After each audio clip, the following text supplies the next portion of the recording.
Hello everyone, दोस्तों मैं अरुण शर्मा। आप देख रहे हैं द सोर्स। दोस्तों स्टूडियो में बात करने वाले हैं महाराष्ट्र के दंगल के बारे में कि महाराष्ट्र में जिस तरीके का चुनावी समीकरण फिर चेंज होता जा रहा है, दल बदल फिर दोबारा से चेंज होने के कगार पे, नया भूचाल फिर खड़ा होने वाला। दोस्तों अगर आप चैनल पहली बार हैं, जुड़ सकते हैं, सारी वीडियो को देखें। दोस्तों बात करते हैं महाराष्ट्र के राजनीतिक दंगल के बारे में कि महाराष्ट्र में लोकसभा चुनाव में जिस तरीके से शरद पवार ने पटकनी दी थी बीजेपी सरकार को, पर दोबारा से उपचुनाव में खुद इस बार शरद पवार पटकनी खा गए।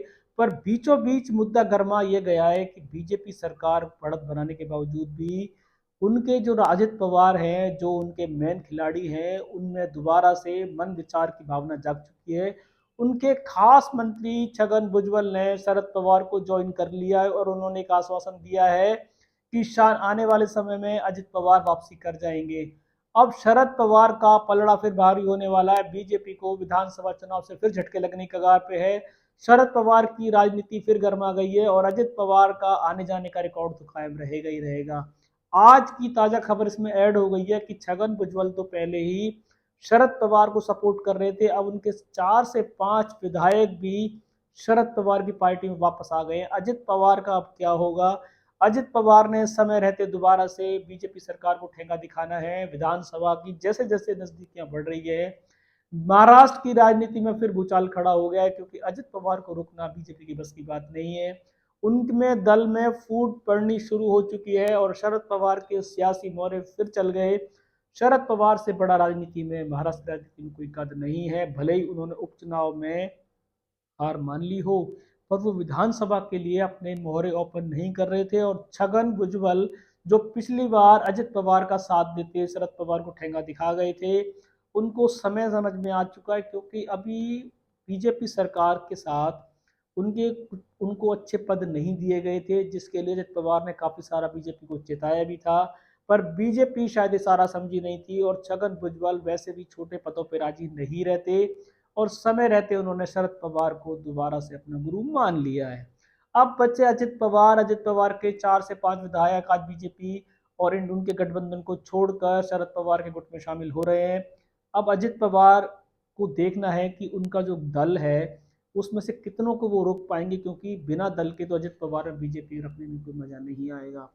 शरद पवार की साइलेंट राजनीति जिस तरीके से महाराष्ट्र में दोबारा से भूचाल लगे खड़ा कर दिया है, बीजेपी के रोंगटे खड़े हो गए हैं कि जैसे जैसे विधानसभा नजदीक आ रहा है और शरद पवार के मोहरे पे मोहरे चलने शुरू हो रहे हैं।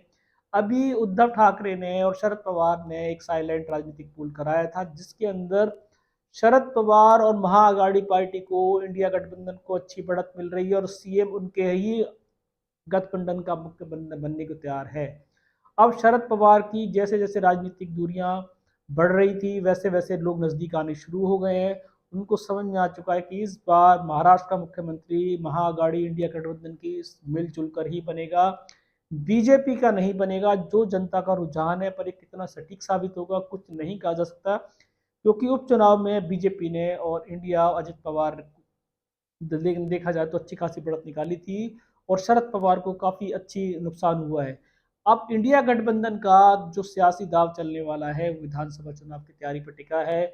उद्धव ठाकरे, राहुल गांधी, शरद पवार, सुप्रिया सुले की रणनीति जो है वो विधानसभा चुनाव को लेके है। यहाँ तक कि देवेंद्र फडणवीस ने भी बीजेपी सरकार को इस बार कम बैक करने की वापसी दे दी है। उन्होंने कहा है कि इस बार विधानसभा चुनाव में वो मोर्चा मारेंगे और सीएम इंडिया गठबंधन का नहीं बनने देंगे, ऐसा उनका मानना है। पर जो चुनावी सर्वे चल रहा है उसमें इंडिया गठबंधन की बढ़त है और शरद पवार का सियासी कद बढ़ता नजर आ रहा है। उद्धव ठाकरे से लोगों की सिंपैथी जुड़ी हुई है, क्योंकि उनसे शिंदे ने काफी धोखा टाइप की कोई बातें की थी, जिस तरीके से लोगों का अब तक सिंपैथी बढ़ रही है। और शरद पवार को जो मोदी जी ने लपेटा था, भटकती आत्मा और बहुत सारे वल्गर शब्द यूज किए थे, जिसके चलते शरद पवार का भी कद वहां पे दोबारा से वापसी कर रहा है।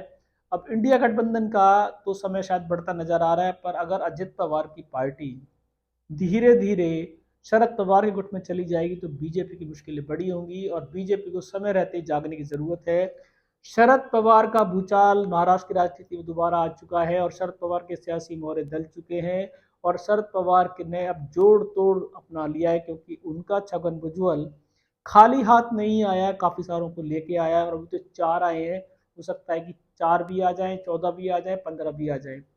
समय बताएगा कि शरद पवार की राजनीति बीजेपी के लिए कितनी भारी पड़ने वाली है, और आने वाले समय में महाराष्ट्र के सूबे की कमान क्या महाअघाड़ी इंडिया गठबंधन की होगी, या बीजेपी दोबारा से मोदी जी की गारंटी पे वहां काम करेगी। दोस्तों इस रुझान पे कोई नया अपडेट होगा समय से पहले बताएंगे। अगर आप चैनल पहली बार है, जुड़ सकते हैं सारी वीडियो को देखने के। दोस्तों मैं अरुण शर्मा मिलूंगा नई सोच के साथ, अपना ध्यान रखें। नमस्कार।